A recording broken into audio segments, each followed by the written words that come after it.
Good evening, everyone. You're in the spotlight with Brian Gardner for this Tuesday, March the 6th, 2018. Good to have you all here for our first and only show of this week here on this um, college basketball championship week, which is well underway with some pretty good drama and all that. We'll talk about that. We'll talk about what's left to transpire here, what's already transpired. That's going to be the bulk of our show, as will be any shows we do during the month of March, as is always the case. But as always, before we get going, let me remind you all of how you can interact and contribute to the show. Have your voice heard by emailing us at itspotlight401@gmail.com. You can also follow us and tweet us at itspotlight401. Remember, use the hashtag itspotlight401 for anything you tweet regarding the show. And on Facebook, search in the Spotlight 401 on Facebook, and then make sure that you like our fan page so you can follow us, interact with us, and all that good stuff. I wanted to start the show at 8. You all know that was going to be the time change. It did not work out that way. I apologize for that. Thankfully, it looks like most people forgot about the time change, which is funny. So this didn't end up hurting us too much. But next week we'll probably try. We'll see. We'll see. I guess we'll try for it, but it might be better off waiting till later. I don't know. It's experimental. What can you say? What can you do? We're only doing one show the entire month of March, so weekly the entire month of March. And that's always what we do, but still. And next week's show will be a pretty big show, as you all know. It's our right after Selection Sunday. We go through the bracket, we make predictions, all that fun stuff. So that's always a fun show. We'll have some fun with that next Tuesday. So, but yeah, I mean, we tried at 8. We're going to try 8 o'clock. Didn't work out that way, but it is what it is. So what's on tap for tonight is we'll do a really quick box office beat because there ain't a lot to talk about there. It's more Black Panther dominance pretty much at this point. We're going to do some stuff. There is a wrestling pay-per-view on Sunday. Now, excuse me, still got the cold, so just bear with me. As you all know, we don't always do a full wrestling preview show. So I mean, for the big pay-per-views we always do, but otherwise it's really time permitting because sometimes we just don't have the time, and it also depends on the pay-per-view. And this pay-per-view that's coming up on Sunday doesn't really lend itself to dedicating a lot of time to it. There's only a few matches, so we will preview it, but we'll kind of go through it very quickly, and then we'll do a couple other little wrestling topics, and then leave it at that. And then we're just going to jump to college basketball. There really isn't anything else in sports we're talking about right now. Baseball is in spring training, so and all that. So it's really just college basketball, and that'll be the show tonight. People have been asking me about TV highlights. I probably will throw the mic on that later. I haven't been able to watch much. I don't have much.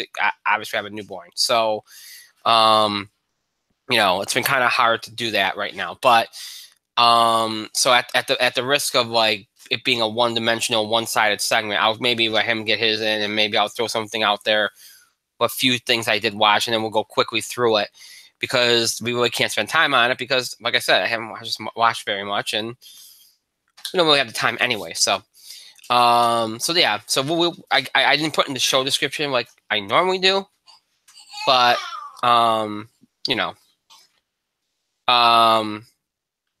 it will happen. It just wasn't in the show description because I didn't make a big deal out of it because I didn't think it was going to be a big deal, and I figured it'd be a one-sided segment anyway. So, but yeah.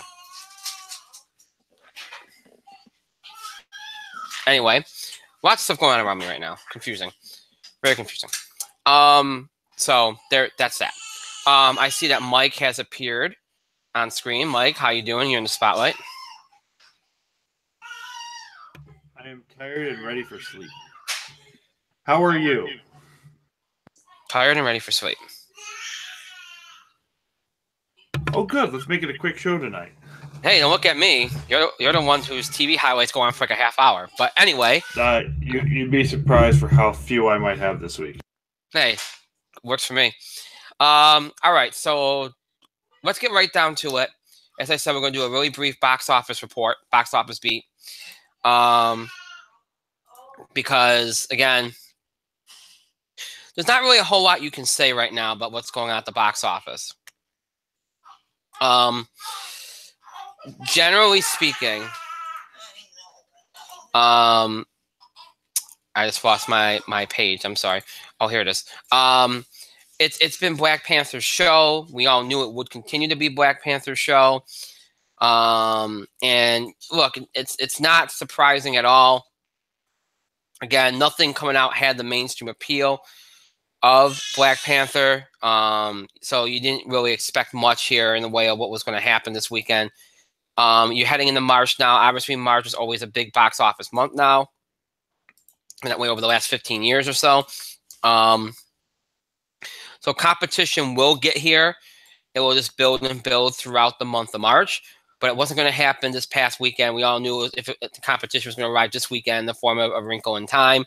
So that's probably when Black Panther will lose its number one. But it continues to do very good business. I think it just passed Beauty and the Beast for 9th all-time today. So it's just done ridiculously good business. And it's really been the story of Hollywood, and rightfully so. And it's going to be a big storyline as you go through the rest of this year.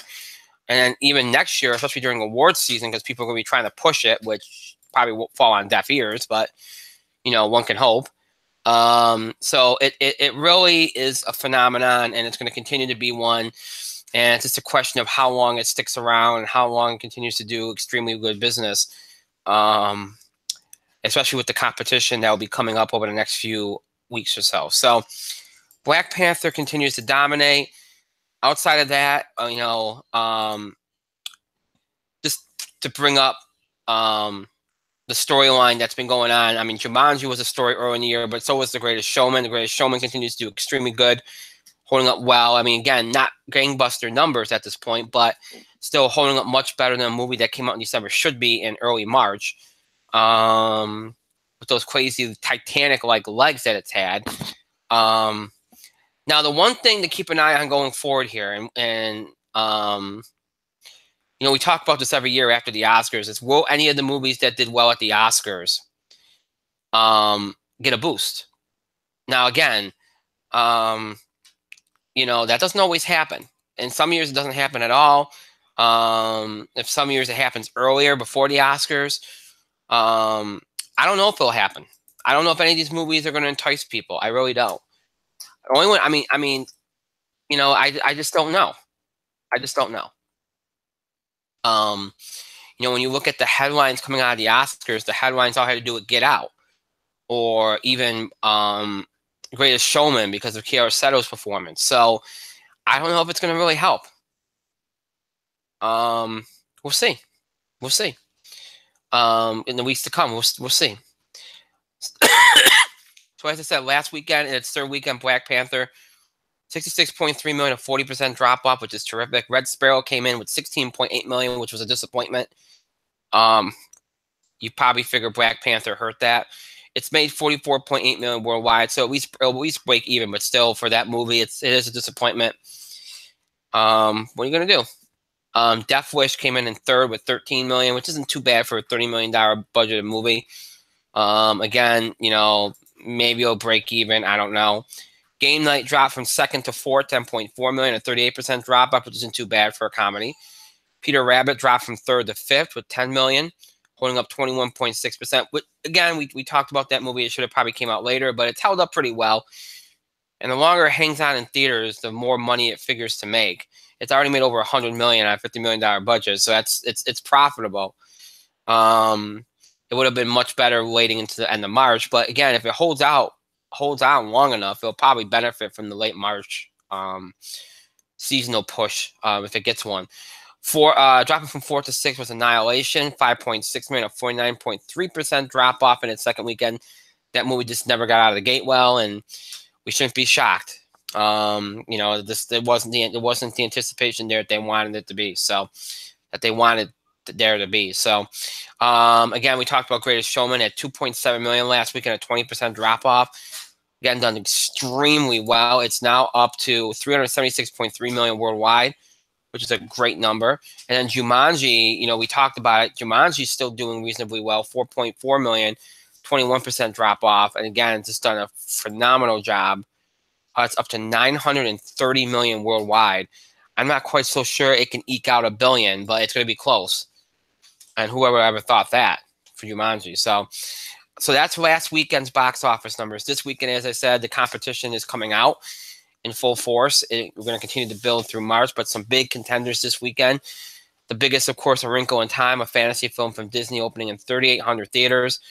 You know, in the lead roles, pretty much unknown, but you also have Oprah Winfrey, Reese Witherspoon in here as well. Figures do very, very well. It's been very well promoted, has anticipation going for it. You figure it'll take number one from Black Panther, just a question of how much. Outside of that, everything else is a reasonably big release, but not huge. You got the Hurricane Heist and action thriller for Entertainment Studios, opening in 2,500 theaters, PG-13, starring Toby Kebbell and Maggie Grace. Been well promoted, but I wouldn't expect much from it. I don't see too much in the way of people like, oh, I have to go see that movie. It looks kind of gimmicky and what, like, kind of looks like a flop to me. But then you got a comedy called Gringo from STX Entertainment, opening in 2,400 theaters, starring David Aiello, Joel Edgerton, Amanda Seyfried, and Charlize Theron.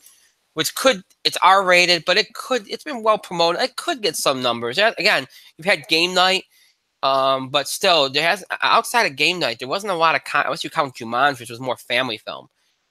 You know, same with Daddy's Home. You know, true comedies have been very scarce in the last year or so. So you got Game Night, and now you got Gringo. So maybe Gringo will do pretty well. Could, even though it's R-rated.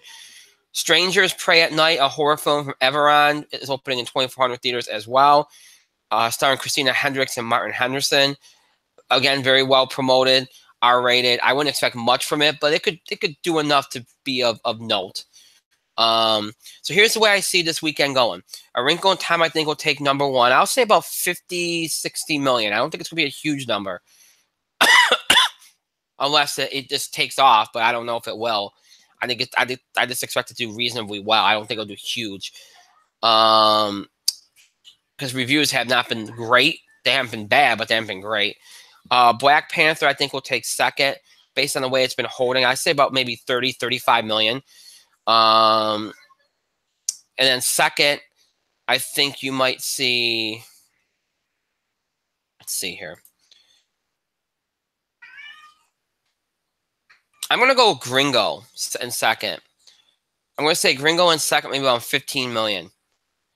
Yeah, Gringo in second, about 15 million. And then after that, I think you'll see Red Sparrow maybe around 10, 11, maybe Strangers around 9.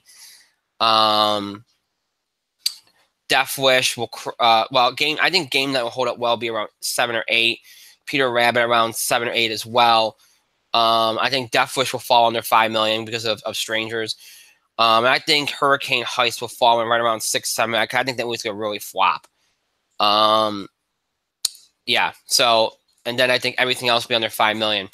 So that's how I see this weekend going. So I think you'll see a new number one in A Wrinkle in Time. And I think you'll see, again, Black Panther in second, and then they'll all fall into place after that. So that's how I see this weekend going.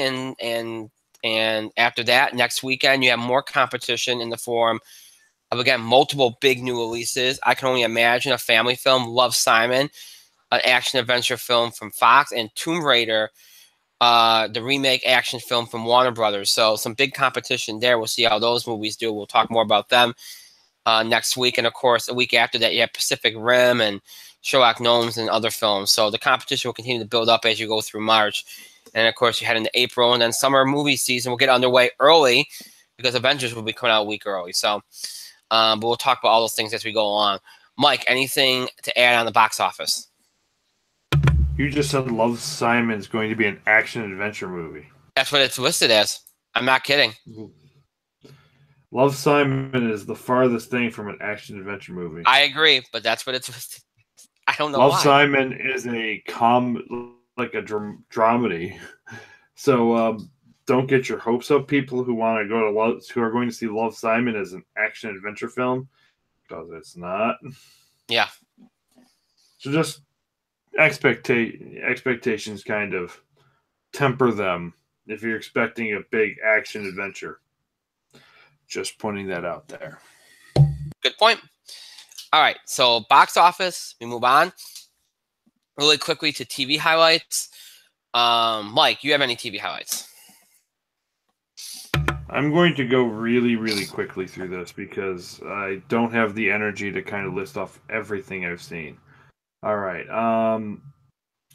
Murdoch Mysteries, Artful Detective Ovation. Another good episode this week. New characters were introduced, new plot line. It was fantastic. They're getting over the loss of Constable Jackson.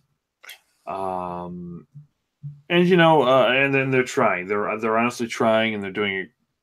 But you could tell it's kind of hit them all hard. Solid writing for the show. It's fantastic. Can't complain about Murdoch Mysteries. It's a brilliant show. Let's see. I am caught up on Bull. Bull's been doing some good work. They just worked a case where they put a crime boss who is masquerading as a crazy person, as somebody with a mental illness in. They put her away. It was a good episode. It was really kind of action packed. It was super interesting. Bull's always a good show. It's always worth watching. So I highly recommend Bull. I also recommend Legends of Tomorrow and Black Lightning if you're going to watch any two series of any of these DC shows. Watch those. There's some solid writing in both of them.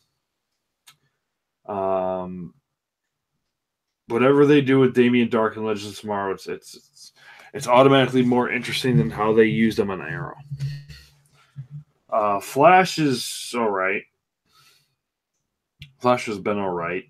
Hasn't been like go out of your way must see television, but the stuff they've been doing with Harry Wells has been interesting. In all honesty, he's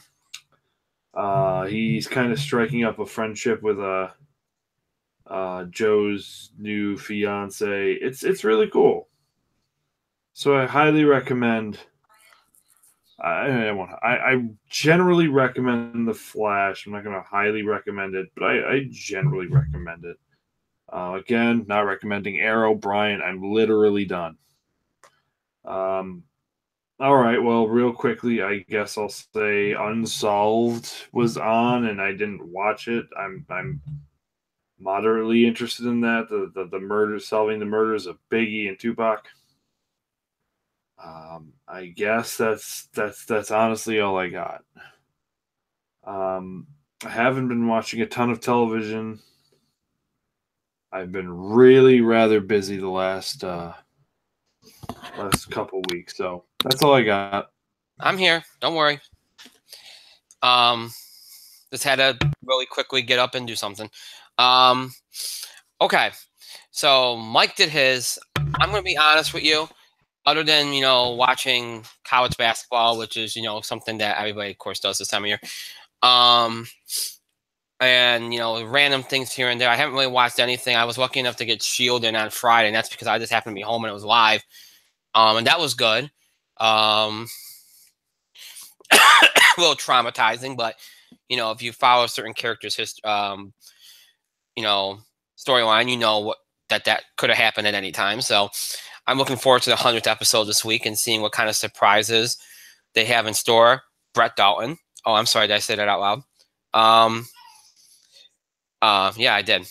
So, it'll be fun. But yeah, that's really the only show I watched. And that's because it was Friday night. There's nothing else on, and I happened to be home, and there's nothing else to do. So, yeah. So other than that, I have none because I haven't been able to watch TV. I have a newborn. So yeah, TV highlights. Again, very one-sided segment, as I predicted. All right, so let's move on to entertainment because that's all we have to go. Oh, really quickly, because I know people are going to ask me, and I didn't put in the show description. I have nothing to say about the Oscars. I thought Kimmel did great. I liked the whole thing with them going across the street with all the random people, random movie actors took out of the crowd to thank the fans. Gal Gadot was really funny. She said at least 5 times that this was better than the Oscars. So that just tells you something. I thought Jimmy Kimmel was great. I thought the Greatest Showman performance on stage was absolutely phenomenal. Probably one of the best moments of the night. Otherwise, all the winners were predictable. The best moment for me was Jordan Peele's win. That was easily the best moment because I didn't expect it. That was the only thing that happened I didn't expect. Absolutely, I'm glad they did it. I really am. And I thought Francis McDormand was fun, but we all knew that was going to happen. Outside of that, though, everything else was fairly predictable. I like Guillermo del Toro, and he was cool and everything. But again, we all knew it was going to happen. So there isn't anything to talk about there. It was fairly predictable. So there you go. All right, so let's move from entertainment. Let's jump to wrestling. As I said, the Fastlane card is not vast enough to do a full show on. Okay, so we're going to be very quick in kind of previewing this and, just kind of going through it really quickly and then moving on because there's just, it's a fairly predictable pay-per-view. It's filler and you don't expect much from it. So it is what it is. But, so let's look at Fastlane. And I haven't seen anything to do with SmackDown tonight, so I don't know if they really changed anything, but anyway, here's what you have on the card, and we'll go through this very quickly. First, we have SmackDown Tag Team Champions, the Usos versus the New Day. I'll start this off just to get us moving. These two had one of the best feuds of last year. Their matches were fantastic. We knew they were going to go back to this for WrestleMania season, so I'm not really surprised. Look, the Usos could retain here. Not clean. Either way, we're going to get this match again at Mania. Okay, this is just a way to kind of build it up and get it going to that level again. So either the New Day wins and then the Usos do their rematch at Mania, or the Usos retain by some kind of nefarious means, and the New Day gets another match. Either way, I expect a good match. This is going to really serve as a way to build their WrestleMania match. So, I'll go with the Usos retaining because I think they want the New Day to actually win it at Mania. So I'll go with the Usos retaining, not clean, but Mike.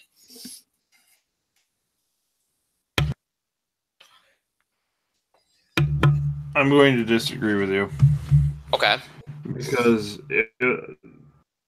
I don't see how the New Day get another shot at Mania. Because then they'd be running the same angle on both Raw and SmackDown. And look, it's not like it's ever stopped them before. But I'm going to say that the New Day wins here in the rematches at WrestleMania. Just so they can get the New Day another padded title run, I guess. So the New Day to win the tag team titles, and then they're going to defend it against the Usos at Mania, and they're probably going to win there too. Fair enough. Next up, we have United States Champion Bobby Roode versus Randy Orton. Mike? And I apologize for how unenergetic I am, but a lot of these matches are fairly predictable. This is one of the matches that really isn't. Because you could see a scenario where they kind of have Randy Orton win here and they have Roode going to Mania chasing the title. Mm-hmm. That being said, I think Bobby Roode retains. I think it's a no contest. I think Jinder Mahal interferes. And I think the title match at WrestleMania is Roode versus Orton versus Jinder, and all three of them get on the card, which is probably what's going to happen. But I think Bobby Roode's going to retain one way or the other. Yeah, I agree. I think Roode's going to retain here. Somehow they're going to get Jinder involved here, and that's going to be your Mania match. I agree with that. But yeah, I think it's going to be a cool match. I think it's going to be a fun match. It's a good matchup. It's something that we've all kind of wanted to see. But yeah, Roode's retaining here. I don't think there's any doubt about it. Again, if Randy Orton is motivated, this match will be fantastic. Yes. Now, again, like you said, it's not that we're trying to rush this for timing purposes. There's not much to say about these matches. This is a glorified filler pay-per-view. This is a means to an end. It's a means to an end. At least Elimination Chamber had some drama to it. This doesn't really have a whole lot, but it is what it is, like I said. All right, next up we have SmackDown Women's Champion Charlotte Flair versus Ruby Riott. I'm interested in this match from the standpoint of it's going to be fun to see Ruby and Charlotte match up here. Unfortunately, we all know the result. Charlotte's going to win this match. You know, a lot of people wonder about the cash-in. I don't expect them to run the cash-in. I don't know what they're going to do about Carmella, okay, and what we know about Mania at this point. I don't know what they're going to do about Carmella, but I don't even think they're going to tease it here. I think they're just going to have Charlotte win and then move on. So Charlotte to retain her women's championship. Mike? I disagree with one thing. I think they're going to tease the cash-in. Okay. I think they're going to tease the cash-in. But other than that, Charlotte's going to win regardless. Because, look, let's face it. I believe the money match, everybody got it now. Everybody sees what the women's money match is at Mania. Right. And it's Charlotte versus Asuka. That being said, I feel bad because if this match happened in like July or August, or no, even September, Ruby Riott would be the women's champion. Yeah. I feel wholeheartedly with that. If this happened months ago, Ruby Riott would win the title. Yeah, I agree. But unfortunately, it's happening before Mania, and somebody's about to make a jump to SmackDown to challenge the champion of their choosing. So unfortunately for Ruby Riott, she's a transitional challenger. I do think they're going to tease the cash in here. I would think it'd be hilarious if they actually tried to run the cash in here.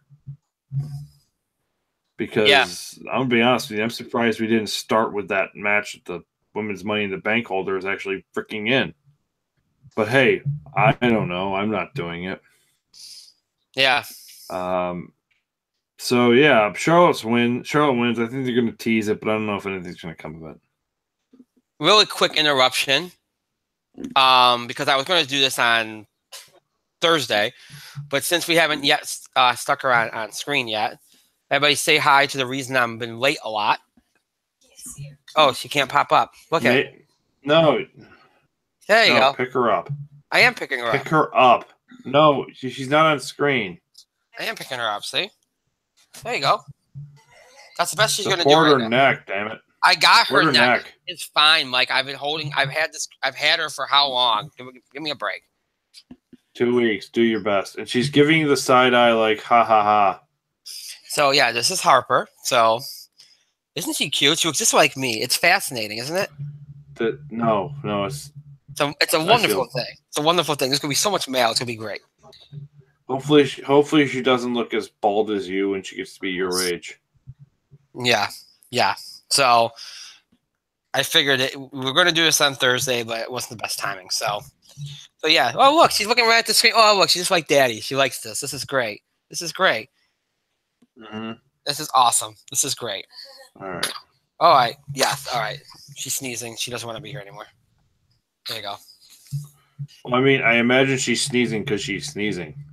Yeah, but I also think she had her 15 seconds. So. Oh, good. Just wait till she gets older. She'll be just like her father. She wants the spotlight. God help. Yeah, I mean, if she's anything like you, God help us all. Anyways, don't we have to talk about Becky Lynch and Naomi versus Natalya and Carmella? Wait, that's Brian, happening? you should. Yes. That's on the card? Yes. Is that a kickoff match? No. Oh, well, see, that's not on my card. Well, we will talk about that then. Sure. Becky Lynch and Naomi are going to win next. Yeah, because that's all you can really say about it. It's a fill a feud. Just to get the faces over. And to fill time. And yeah, Becky and Naomi are going to win. Easy as pie. I didn't even know about that match. So, you know. Okay, they probably made it tonight, but it's on the card, so sure, why not? All right. Next up, we have Royal Rumble champion Shinsuke Nakamura versus Rusev. Mike? If they were smart, they wouldn't run this match. Agreed. If they were smart, they wouldn't run this match because you need Shinsuke Nakamura going into WrestleMania with all the fan support he can muster. And look, Shinsuke Nakamura is super popular. Let's not kid ourselves here. But at WrestleMania, they're fighting an uphill battle a little bit because AJ Styles is spoilers. As of right now, AJ Styles is his opponent. As of right now, wink. But the problem is Rusev is the most over guy in the WWE, not named Braun Strowman. I mean, Rusev Day is the most popular chant other than "Get These Hands." Right. It's probably more popular than "Get These Hands," to be honest with you. So why would you bother running this match? Yeah. You should have put a little bit of heat on Rusev here, and you can't do it at the expense of the guy who just won the Royal Rumble. So in short, Shinsuke Nakamura is going to win this match, as he should, because Shinsuke Nakamura is going to be in one of the main events of WrestleMania, and Rusev will probably be in the Andre the Giant Battle Royal. Yep. And he might be the winner of said Battle Royal, which would be sensible. Yeah. But I digress. I wouldn't run this match, but since you're Shinsuke Nakamura is going to win this match.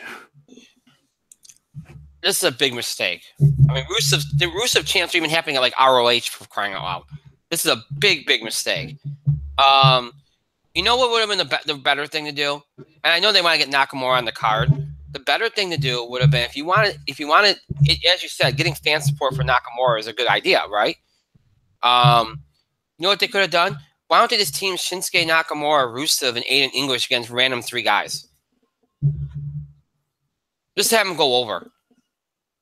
Have them go against Jinder Mahal and 2 other people. You know what I mean? The Singh brothers. Yeah, and the Singh brothers. Why? That way you could have had Rusev and Nakamura on the same team, and then you kind of, you know what I mean? It's a filler match either way, but at least then you wouldn't have felt like you were kind of dividing the crowd, right? That would have been my thing. That would have been what I would have done if you insist upon pairing these guys in a match together. I mean, or having them involved in the same match. But yeah, you're right. Nakamura's going to win, and the crowd's going to be divided because they're all about Rusev right now. So, I mean, it's a good match, but it's just not the right match for the timing. All right, lastly, we have a match that on paper is fantastic, and it's going to be fantastic, but unfortunately, it's going to have a predictable winner. WWE Champion AJ Styles versus John Cena versus Kevin Owens versus Sami Zayn versus Baron Corbin versus Dolph Ziggler in a 6-pack challenge match for the WWE Championship. Again, on paper, this is going to be a great match. Actually, it's going to be a great match. And there's a lot of storylines that it will probably set up. Owens versus Zayn, whatever Ziggler and Corbin are going to be doing. Cena, we don't know. Maybe there'll be an Undertaker thing. Who the hell knows? And of course, AJ will most definitely win this match to set up the AJ Nakamura match, which we've known about for how long? It was even confirmed at the Rumble. So Styles is winning this match. It'll be a long, fun match, but Styles is winning this match, and everything else is just set up for what everybody else is going to do. So, Mike? I think this is going to be a long match. I think it's going to be an interesting match, and it's going to set up a couple of WrestleMania matches. Most notably, it'll probably set up Shinsuke Nakamura versus AJ Styles for the title. Look, if you think AJ Styles is losing the title here to anybody, I think you're wrong. Wholeheartedly wrong. This is why you shouldn't have had Nakamura declare so early who he wants to wrestle. You want to leave a little bit of suspense. But hey, we had to just announce Roman versus Brock because that match is a match a lot of people want to see. Sarcasm, but who cares? But yeah, I mean, you want to have a little bit of suspense. Unfortunately, Kevin Owens and Sami Zayn are not going to win here. Dolph Ziggler is not going to win here. Baron Corbin certainly isn't going to win here. John Cena's fate is going to be decided by another guy. So, yeah. Mm-hmm. Who else is going to win this 6-pack challenge? AJ Styles. Easiest choice of the night. Yeah. Yep. Agreed. All right, so Fastlane takes place this Sunday on the WWE Network. It'll be the last exclusive SmackDown pay-per-view before WrestleMania, and of course before they end the dual branded pay-per-views after WrestleMania. A couple little things, news things. I mean, obviously we had Raw last night. We had the Reigns, Paul Heyman stuff, which was okay.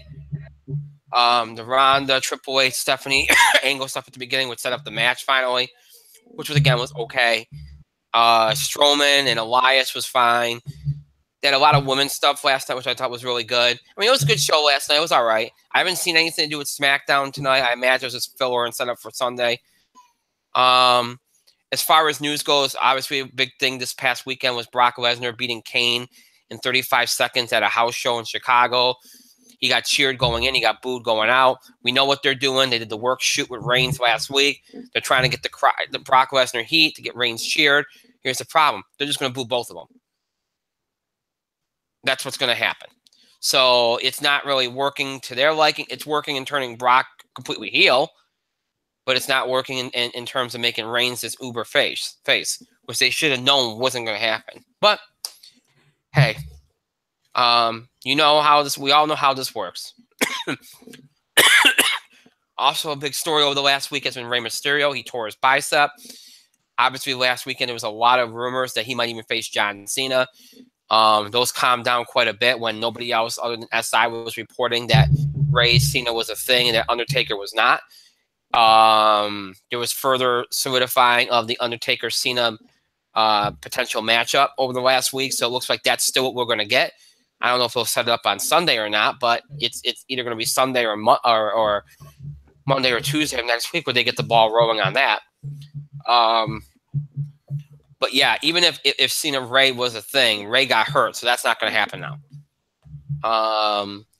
Not so, and that doesn't. And by the way, it doesn't look like it ever was a thing. It just was something that took on a life of its own. So it looks like Rey Mysterio is not going to be in play for Mania. I do expect him back in WWE at some point later in the year.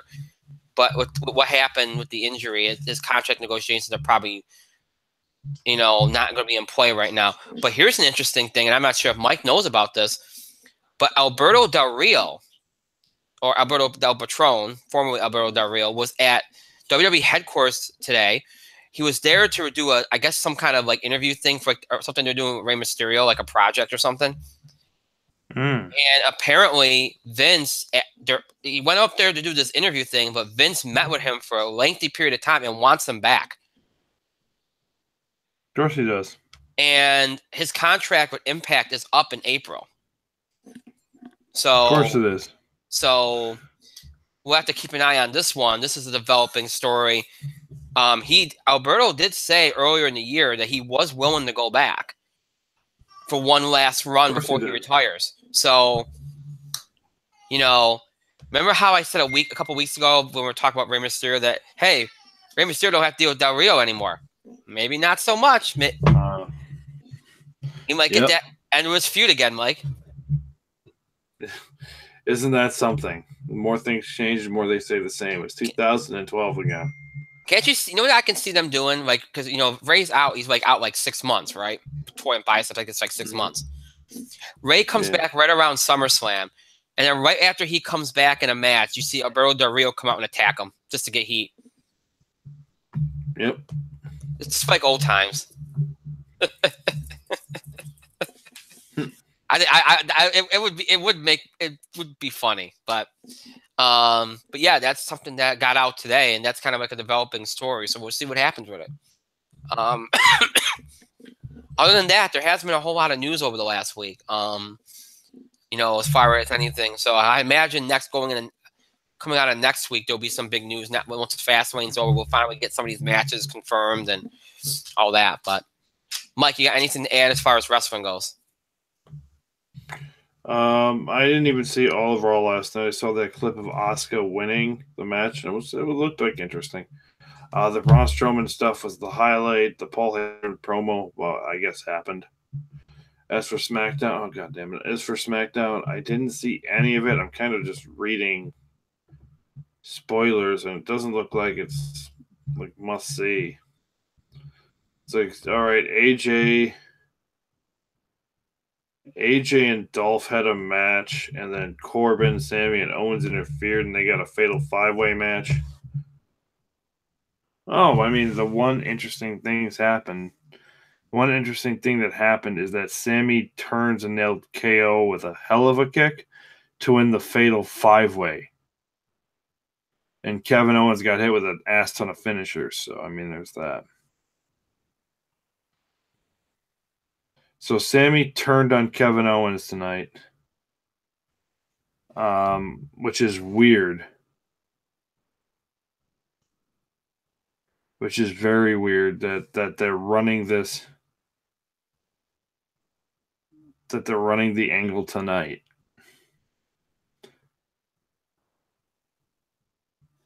So it looks like they're making the WWE Championship match at Fastlane even more anticlimactic now, pretty much guaranteeing that the match at Mania is going to be Owens versus Zayn, and it won't be for the title. So there's really nothing you have to see on SmackDown. So it is what it is. SmackDown just simply happened. It's the go-home show to Fastlane. Excuse me. So I don't know. Yeah, nothing must see in SmackDown really, except for I guess for that ending segment where Sammy turned on Owens. And again, I'm repeating myself from literally just 2 minutes ago. WWE title match at Fastlane, even more predictable.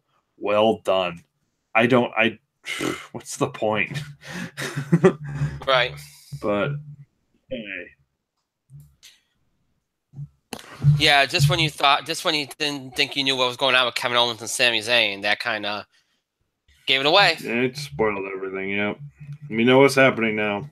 Surprise! Yay! But yeah. Oh, by the way, there was another piece of news that we missed too. After WrestleMania, they're going to introduce cruiserweight tag titles. Oh, that's cool. So there's that, which I imagine's got to upset some of the women's wrestlers, because I know a lot of them have been trying to get the women's tag titles going. But yeah, but still, that is a cool thing. All right. That's it for the wrestling stuff. Now we're going to jump to sports. The last thing we're going to do tonight, basketball here in championship week. Our last edition of the Bracket Bugle, which I know we didn't do a good job of it this year. We kind of had to rush through it. And then, of course, we were off for a couple weeks. But it is what it is. That's what happens sometimes. Now, I know there's some other things going on with the NCAA scandal, a lot of stuff with the NBA and Adam Silver and things that they want to do. And we're not going to talk about that tonight. As I said, we'll probably do something more with it come April, right around the Final Four. We'll do like a whole show based on the scandal and all the layers to it, including all the NBA stuff. Because I imagine over the next few weeks, you're going to hear more and more, both from the NBA, from NCAA, and from other involved parties. So, I don't want to just take it as it comes. I'd rather kind of bring it all together and kind of go into full detail on it all at once. So we'll wait on this story and talk about it more down the road when I think there'll be more stuff, even more to talk about with it. Right now, I want to focus on the tournament. And, again, next week we'll be talking the bracket. This is it, within the home stretch. I want to talk about the teams that have already punched their ticket. We've already had a couple of good bracket busters, the Radford game, and buzzer beaters, I should say, Radford game, and there's been a lot of good drama so far. So let's do that right now. Let's talk about so far the teams that are in, and what we're looking at right now here at the start of championship week here as the ACC tournament has gotten underway. And also important to know too, the Big Ten tournament has already taken place. Remember, they did it last week, so that they can have the tournament at MSG because they knew the Big East was going to have it this week. The Big Ten tournament is over. Michigan ran the table, beat Purdue, beat Michigan State to win the Big Ten championship. Now Michigan, who at one point we didn't know what kind of team they're even going to be this year, looks like the best team in the Big Ten. And many people think could get as high as a 3 seed when a few weeks ago they looked like they could get as higher than a 7. It's been a crazy turn of events there. for Michigan. So you got to watch out for Michigan. They're definitely a team worth keeping an eye out for as you head into the NCAA tournament. Now, who knows how having an extra week off is going to hurt them or help them. We'll see. But, something to keep an eye on here is this is something very, very, very new. All right. So far this week, again, we've had some teams punch their tickets already to the NCAA tournament. Obviously, early in the week, it's a lot of the smaller tournaments, and as the week goes on, the bigger tournaments start. Power conference teams start playing. We all know the drill. We've all done this. We've all been through this. The ACC got on the way today with some games that had some big bubble implications where, Syracuse had the win, which they did. Notre Dame had the win. Notre Dame is back in play now with Bonzi Colson back. They won their game barely. Pittsburgh tried to make a last-minute push to win an ACC, and they hadn't won an ACC game all year, but they did not do enough. We'll see if Kevin Stallings survives. Many people think he's going to be fired. But yeah, so you had that. Let's see here. I'm looking at the teams that got in so far. Lipscomb Bisons got in over Florida Gulf Coast out of the Atlantic Sun, 108.96. So that was a nice. Sorry about the ad. I'm going to clear it up. There you go. You had them get in, which is a cool thing for them. It's their first tournament appearance. Let's see here. We have Radford, as I said, they got in on the big buzzer beater, 55-52 over Liberty. That's their third tournament appearance, their first since 2009. Michigan, we talked about already, beat Purdue to get in. Excuse me. What else? We had Wright State get in for the Horizon, 74-57 over Cleveland State. It's their third tournament appearance, first since 2007. Let's see here. Iona gets in for the MAC again, 83-71 over Fairfield. So you'll see Iona again in the bracket. Let's see. Missouri Valley, Loyola Chicago gets in over Illinois State, 65-49. It's their sixth tournament appearance, their first since 1985. So it's been a long time for them. The LIU Brooklyn Blackbirds get in for the Northeast Conference, 71-61 over Wagner. It's their seventh tournament appearance, first since 2013. Murray State gets in out of the Ohio Valley over Belmont, 68-51. It's their 16th tournament appearance and their first since 2012. And out of the SoCon Conference, UNC Greensboro gets in over East Tennessee State, 62-47. Greensboro has been in, obviously, almost every other year, it seems. So, they're back in play. And I think that's about it. The West Coast will decide theirs tonight. It looks like it's going to be Gonzaga. They're up huge right now, 65-33 on BYU after BYU knocked off a St. Mary's team, which in my mind, look, they're going to make the tournament. We say this every year because St. Mary's usually lays an egg in their conference tournament and goes home before they should. St. Mary's should not make this tournament. I'm sorry. I don't care if they've been ranked all year. I don't care. They have not beaten anybody. They have not done anything worth it. They do not look the part of an NCAA tournament team. They can barely score the ball. They're going to be if they win. They're not going to win a game in the tournament. They never do. Unless they get perfectly lucky and get the right matchup, which again, that's always a big thing. But still, and you look at tonight, BYU beats them, and BYU is laying an egg against Gonzaga. Gonzaga's up by 30 right now, with 9 minutes left. So Gonzaga's going to win the WCC. And they're playing their best basketball at the right time. By the way, BYU does not have a chance to make this tournament. They had to win this game tonight to make it. They just don't have a chance. But I just think St. Mary's taking a spot from somebody that actually was beating good teams is a travesty. I'm sorry. And they had opportunities. They can't even beat Gonzaga. Well, I think they beat Gonzaga once, but still, come on. Come on. So I mentioned the teams that have already clinched the spot. Gonzaga looks like they're on their way to clinching one here tonight.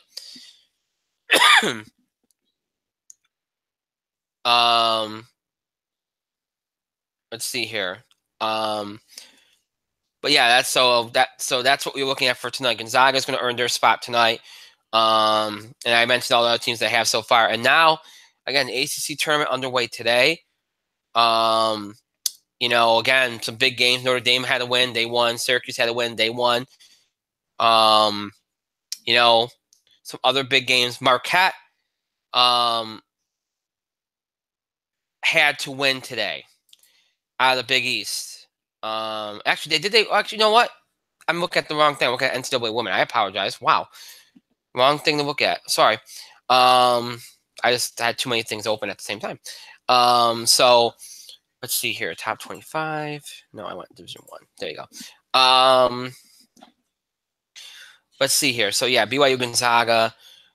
A couple other things. Well, we're gonna get a champion out of the Summit League tonight too. It looks like it's gonna be South Dakota State punching their ticket tonight. So you're gonna have another bid coming out tonight.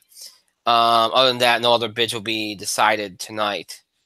Everything else either in the first rounds or yeah. So it's good. Really Gonzaga and probably South Dakota State that'll clinch their bid tonight. I mentioned Syracuse had a win. They did. I mentioned, we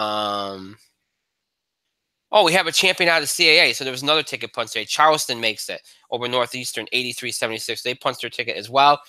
Also, Vermont punched their ticket over Stony Brook in the America East Men's Championship. So there were other teams I missed today, so I apologize. And UMBC made it out of the America. Oh, that's the semifinals. Okay, so Vermont hasn't. All right, so it's just Charleston that I missed. All right. So there you go. So again, the big games, you talk about Syracuse, talk about Notre Dame. They had to win their games. Boston College is a team that a lot of people are going to be looking at for next year. They're going to be a team to be reckoned with. They win today, and you got to watch out for them because they could be a sweeper pick to kind of do something special this week, the way they played. So yeah. So again, some big bubble games today, and a couple more teams punched their tickets. Tomorrow, some big games to keep an eye on. Louisville. And this is how we're going to talk about these bubble teams, okay? Louisville gets Florida State tomorrow at noon. Louisville has got to win that game. Florida State, I think, is already in. Louisville has got to win that game. Otherwise, I don't think Louisville makes it. I really don't. I think they played their way out of it. So Louisville has to win that game. If they win that game, I think they're in. If they lose that game, I think they're out. Let's see here. What else is on the line for both teams? NC State is already in the field, but Boston College, you want to keep an eye on from a sweeper standpoint. Let's see what else as far as bubble teams go. Utah State, no. Massachusetts, LaSalle, no. Oklahoma State and Oklahoma Oklahoma's probably in, but you got to keep an eye out for them. Oklahoma State's been a very divisive team. A lot of people aren't sure what to make of them. They've beaten some very good teams. They've beaten Kansas. Nobody knows what to make of them. If Oklahoma State beats Oklahoma, I think they're going to sneak in. I really do. And then you have to, if they beat Oklahoma, you wonder if maybe Oklahoma has a chance of slipping out. Because 18-13, but then again, Oklahoma State's already 18-13. So I don't know. It's weird how these teams are. They've been good teams, but I don't know. I mentioned last week keeping an eye on St. John's and Georgetown when it comes to maybe potentially being a bid steal, like or being maybe like Boston College could be, or Notre Dame. Well, St. John's and Georgetown both play each other tomorrow, so one of them's going to go home. The other one could be a very dangerous out as you go forward. So keep an eye on that one. Notre Dame, Virginia Tech tomorrow at 7. If Notre Dame wins that game, they are in the field. They are in the field because they're going to be able to make a case that they have Bonzie Colson back, they have Farrell back, they're the same team that they were at the beginning of the year, and they would have done enough. So that's a big game for the bubble. If Notre Dame wins that game, they're in. If Louisville wins their game, they're in, I think. And Syracuse, North Carolina. If Syracuse beats North Carolina, they're in. If they're not, I think they could still get in, but they would need some help. I think so. If you don't want to leave anything to chance, and I would not leave things to chance, because if Louisville and Notre Dame both win their games, I don't think they'll take Syracuse if they lose to North Carolina. I don't think they'll take all three. If Louisville or Notre Dame lose, or they both lose, and even Syracuse loses, then I think they still have a chance. But if you're Syracuse, just go out there and win the game. You played well tonight. Go out there and win the game. You go out there and win the game. I don't care what Louisville and Notre Dame do. They have to take you. They have to take you. You're already at 20 wins. So it's as simple as that. Washington has a game that they absolutely cannot lose to Oregon State tomorrow. They lose that game, they are not in the field. That's simple. Same thing with Texas. They lose to Iowa State, they're not in the field. Marquette, same thing. Loses to DePaul, not in the field. It's that simple with those teams. That simple. So those are the games to keep an eye on tomorrow from the bubble standpoint. The Pac-12 gets going tomorrow. The ACC in full in full force tomorrow. Mountain West also. So some big games tomorrow. And then on Thursday, we'll get some of the other conferences in the play. We're not going to talk about any matchups because we don't know what they're going to be. But, some of the big teams like Virginia and company will get into play. Xavier, the Big East will start getting going in full force. Atlantic 10 as well. The AAC will as well. UConn meet up with MSU on Thursday. The Big 12 will get going, as will the SEC. So a lot of the big conferences will get going in full force on Thursday and then carry on in through the weekend. So, well, and obviously we don't know what some of those matchups are going to be yet, but tomorrow should be a big bubble day for the ACC and the Pac-12. And after that, we'll see what the matchups go, how the matchups go. Can't really talk about matchups that we don't know about yet. So as I said, I already kind of talked about some of these bubble teams and where we're at with some of them and what's at stake for them, especially the ACC team. So I'm not going to belabor the point because we talked about it a little bit already here with Syracuse and Notre Dame and Louisville, what they need to do as we throughout this week. And really, tomorrow is their day. If all three of those teams win, they're in. They're in. No pressure, right? It's really that simple. And then we talked about Marquette. We talked about Washington. Really what it's about is just winning, beating a good team in the conference tournament, winning that game and making a case and knocking somebody else out of the field. Because not all these teams are going to win their games. So if you win your game, especially against a quality opponent, you made your argument. You don't have to worry about anything anymore. So I mentioned the ACC and what I think the three bubble teams need to do. Big 12, again, I think Oklahoma is in. I think Kansas State is in. I don't know about Oklahoma State, although I think if they win against Oklahoma, I think they're in. I don't think they can get in without that. I think if Texas wins their game, they're in. If they lose, they're out. Same thing Oklahoma State. If they lose, they're out. Baylor, I think, will probably get in regardless because of how well they've done down the stretch. I think they've probably done enough. That's just my opinion. But Texas and Oklahoma State cannot afford to lose. In Oklahoma, I do wonder if Oklahoma State beats Oklahoma tomorrow. I wonder what happens to Oklahoma if maybe there's a potential that they're very vulnerable. I doubt it, but you have to wonder about that. Big East, I already mentioned. I think Providence is fine. Marquette just has to win tomorrow. They can't. If they lose to DePaul, they're out. And I'm going to be honest with you. I think Marquette's in a situation that Syracuse was in tonight. You can't lose to the team you're playing, but winning doesn't get you in automatically. So you just can't lose that game. And then you have to try to win the next game. That's really what you're in.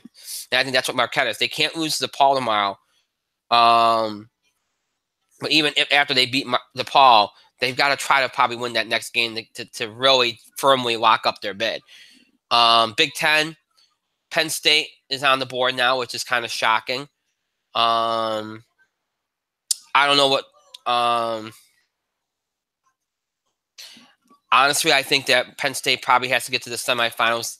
Actually, Big Ten's over. So I don't think Penn State can really do anything to get in. And you look in Nebraska, they lost. So I think both those teams are out. With the Big Ten tournament over, a lot of these teams are going to have the opportunity to play for opportunities and make their case. Big Ten's already over. So, that's the risk with doing the Big Ten tournament early because all these other teams are still playing and it's going to be fresh in people's minds. And they're still doing things and you've already done your thing or lack thereof. So, Pac-12, Arizona State's in. I think UCLA is in. USC, I think with a win is probably in. Washington, like I said, they can't lose tomorrow.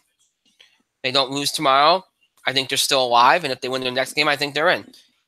Utah, I think, has to win at least 2 games in the Pac-12 tournament to even be in consideration. At least 2. That's all I can really say about them. SEC, I think Missouri's fine. Alabama, I don't think should be considered. I think Alabama should be out. They're 17-14. I think Alabama should have to go to the SEC championship game just to make an argument. I really do. They're 8-10 and they're 17-14. I really think they should make the SEC championship game. If they don't, then I don't think they should be in the field.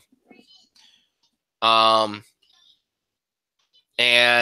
let's see. Other than that, St. Bonaventure, we'll see what they do. I think if St. Bonaventure wins at least 1 game in the A-10 tournament, I think they should be fine. I think they're already fine, but 1 game in the A-10 tournament should be enough to firmly lock up their bid. And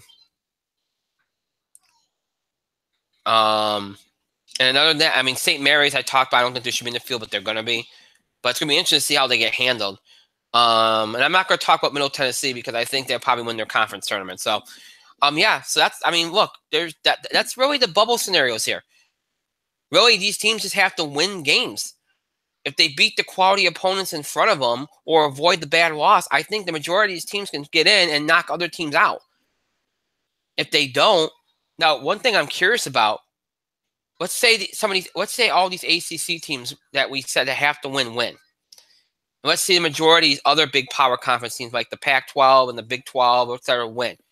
Does that knock out a team like St. Mary's? Or prevent a team like Middle Tennessee from getting in if they lose the Conference USA tournament? That's something to kind of food for thought here as we go through the week. Plus, you got the added layer of bid stealers as well, like Notre Dame and, like St. John's, etc. But that's something kind of food for thought here as we go through this week. Mike, what are your thoughts on where we're at with these bubble teams and championship week here?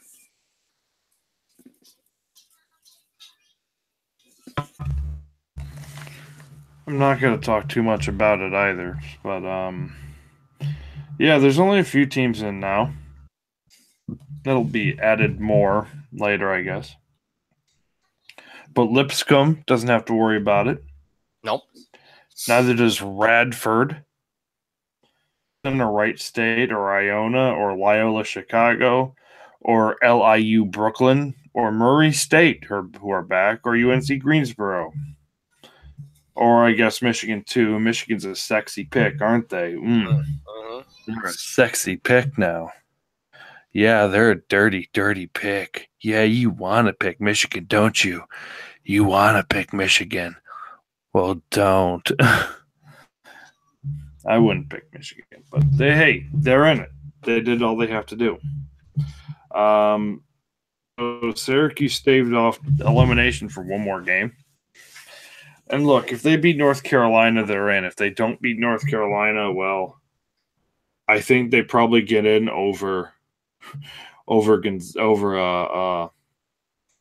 St. Mary's, but then again, I always pick everybody over St. Mary's, and St. Mary's proves me right every single year. But I'm not going to go too far over it. I think Oklahoma's probably in, but they need to win some games here. And I think Kansas is probably in too. At 21 wins, they're probably in. I think Baylor's probably out now. And I think, well, Baylor's probably in for now. And I think Texas is probably in. Oklahoma State's out, though. Oklahoma State's out. Marquette needs to win another game. Providence is in. But yeah, like a lot of these teams, like most of the Pac-12 is out still.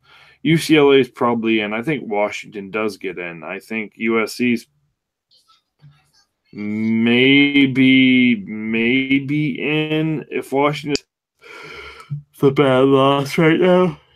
They're probably in. Because you got to fill these 65 spots up somewhere. I think Alabama's out.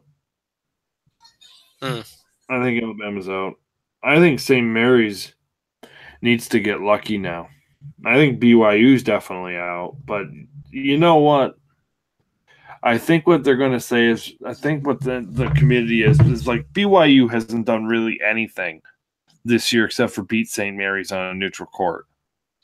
St. Mary's isn't a quadrant one win. St. Mary's sucks. But I think what's going to happen is I think that win just got BYU into the tournament. Because every single year, Brian, every single year they overrate St. Mary's. Every single year they overrate St. Mary's. And I think St. Mary's has been, in a lot of the committee's mind, a lock to get in. I think if BYU knocks them out of the tournament, they're like, oh, well, we've been sleeping on BYU. They probably should go in. BYU is an NIT team at best, as it's been proven right now by Gonzaga just running them off the court. I think they're going to take BYU, and I think that might eliminate a bid for a more deserving team.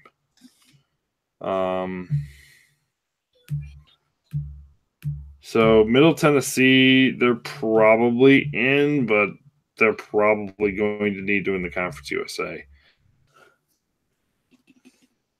And as for the Atlantic 10, which is the only other conference I'll even think about mentioning. Yeah. Because I'm really, you don't understand. I'm really looking forward to sleeping tonight. I honestly think if Rhode Island loses in the conference tournament to and let's say a team like St. Bonaventure wins the tournament, I think the A10 turns into a 2-bid league. Because I think they might take Rhode Island. And, well, obviously they'll take the tournament champion. But if the tournament champion is Rhode Island, I think St. Bonaventure is going right, unfortunately, but it is what it is. But if St. Bonaventure happens to win the tournament, or another team happens to win the tournament, I think that league turns into a 2-bid league, and all of a sudden another big at-large bid for one of these big programs might go down the tube, because you might be seeing something about maybe more mid-majors getting a couple more picks this year. Yeah. So there's just a lot of things to watch here. But specifically for our Syracuse, you were close in beating North Carolina earlier this year. Just come out and do it. Yeah, that's what I said. Just go and do it. Yeah. I'm not saying anything else, anything new or anything different or anything revolutionary. Just go out and beat North Carolina. I think this is the easiest thing you can tell any of these bubble teams. Go out and win your game tomorrow. I mean, that's just the bottom line. You go out and win your game tomorrow. You win your game tomorrow, you're not sweating Sunday. That's just it. I think this is this is a fairly standard bubble this year. You have your collection of teams. It's as simple as them winning games during conference tournament week. If the ones that win are probably going to be in, the ones that lose are probably going to be out. Unless you have bid stealers knock them out. Yeah, that's pretty much what it is. So St. Mary's lost. They should be out of the field, but hey, whatever. I think they're not going to be because they're like not overrating certain teams. No, they're still in. I mean, there's some people trying to make the case that they're going to be sweating on Sunday. But I honestly I don't see it. But I don't see it either. But I'm going to be honest. I agree with those people that they should be sweating on Sunday. Yeah. I also agree with the people who say St. Mary shouldn't be in the tournament to begin with, but they are. We're going to be dealing with them for a while. Yeah. So, yeah. I think, though, it's a case where, all right, St. Mary's didn't win their conference tournament, but they might end up winning. They might end up getting a bid anyway because they beat St. Mary's. So we might see BYU win the tournament too, unfortunately. But it is what it is. Right. No, you're right. You're right. So that's the state. That's the state of things here. As you head down the stretch here, we're on the Tuesday of championship week. Tomorrow, as I said, a lot of big games with bubble implications. Pac-12 gets on the way as well. The ACC in full force, and all the other big power conferences get on the way on Thursday. And then we'll see where the chips fall on Sunday for Selection Sunday. And then, of course, next week we'll get the brackets. We'll talk about those, make predictions, all that fun stuff. It'll be a fun show. It's always one of our more fun shows of the year. As we talk about the teams that got snubbed, the teams that should have been in that weren't, all that good stuff. And then, of course, preview the bracket and all of its glory. So we'll do all that on next Tuesday's show. But in the meantime, enjoy championship week. Enjoy the potential drama. You already had a little bit of drama. All the bubble teams that are trying to win their way in, and enjoy all the drama. It should be a fun week. Always is. And then next week, the real fun starts. Whole other level of fun, I should say, starts next week. So, of course, we'll talk about it along the way as we always do here. So, all right. With that being said, that is, pardon me, it for tonight. As always, the show might be over. It does not mean you have to stop interacting and contributing to the show. Continue to have your voice heard. Send us your feedback, questions about the show, scheduling the show, topic ideas, breaking news items, radio sports, entertainment, wrestling wants to cover on the show. Reactions, opinions on things we talked about, things we said. Any of these things you can do by email, Facebook, and Twitter. You can email us at itspotlight401@gmail.com. You can also follow us and tweet us at itspotlight401. Remember to use the hashtag itspotlight401 for anything you tweet regarding the show. And, of course, you can find us on Facebook. Just search for In the Spotlight 411 on Facebook, and then make sure that you like our fan page once you find it so you can follow us, interact with us, and all that good stuff. Again, follow us on social media, on Facebook and Twitter for the latest information about the show, especially in times when we run late, which is often, and we have to do last-minute cancellations and all that stuff. It's the best way to get that information to you. So make sure that you follow us on Facebook and Twitter. On Twitter, at itspotlight411. And again, just make sure you use hashtag itspotlight411 for anything you tweet regarding the show. And, of course, on Facebook, In the Spotlight 411 on Facebook is what you want to search for. And make sure you like our fan page once you find it. You have two ways to keep up with the show and look back at classic episodes. You can either stream us anytime on Google Plus and YouTube. Just search for In the Spotlight 411. And when you do, you'll be taking our show pages on both sites. You can stream every episode we ever produced for Google Plus and YouTube, every episode from mid-October 2015, all the way up to tonight's current episode. All those episodes are available for you to stream anytime you want. Just head over to Google Plus and YouTube and just search for In the Spotlight 401, and you'll be able to do all of that. If streaming's not your thing, maybe interested in older episodes of the show, maybe you just want to listen to us on the go, or just listen to us in general, or again, check out older episodes of the show. If any of that applies to you, check us out on our main host sites, Podbean and iTunes. Just search for In the Spotlight 401 on both those sites. And when you do, you'll be taken to our show pages on both sites where you can find every episode we've done in the nearly 8 years we've been doing the show. So it's every episode from our days on Blog Talk Radio from October 2010 to January 2011, all of our talk show episodes from January 2011, all the way up to mid-October of 2015. And all of our Google Plus and YouTube episodes mid-October 2015, all the way up to tonight's current episode.